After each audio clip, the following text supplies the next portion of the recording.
પોરબંદર નગરપાલિકા હતું ત્યારે જયુબેલીના 4 રસ્તે અંધારા દૂર કરવા પ્રજાના લાખોના ખર્ચે હાઈમસ્ટ લાઇટ ટાવર ફિટ કરવામાં આવ્યો હતો.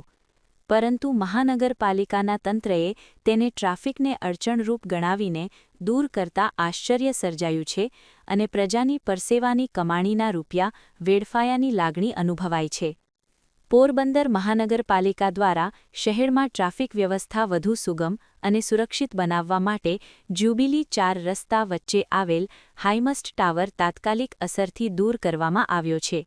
રસ્તા વચ્ચે આવેલ આ હાઈમસ્ટ ટાવર ટ્રાફિકને અડચણરૂપ બની રહ્યો હોવાના કારણે મહાનગરપાલિકાના ઇલેક્ટ્રિક વિભાગ દ્વારા તાત્કાલિક કાર્યવાહી હાથ ધરવામાં આવી હતી. વધતા વાહન વ્યવહારને ધ્યાનમાં રાખીને અને અકસ્માતની શક્યતા ઘટાડવા માટે આ પગલું લેવામાં આવ્યું હોવાનું મહાનગરપાલિકાએ જાહેર કર્યું છે અને રાત્રિના સમયે ટ્રાફિક પર ઓછો પ્રભાવ પડે તે માટે આયોજનબદ્ધ રીતે કામગીરી હાથ ધરવામાં આવી હોવાનું જણાવ્યું હતું.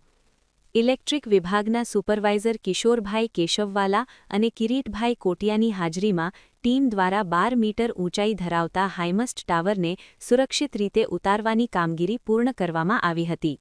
નિપુલ પોપટ, પોરબંદર ટાઈમ્સ.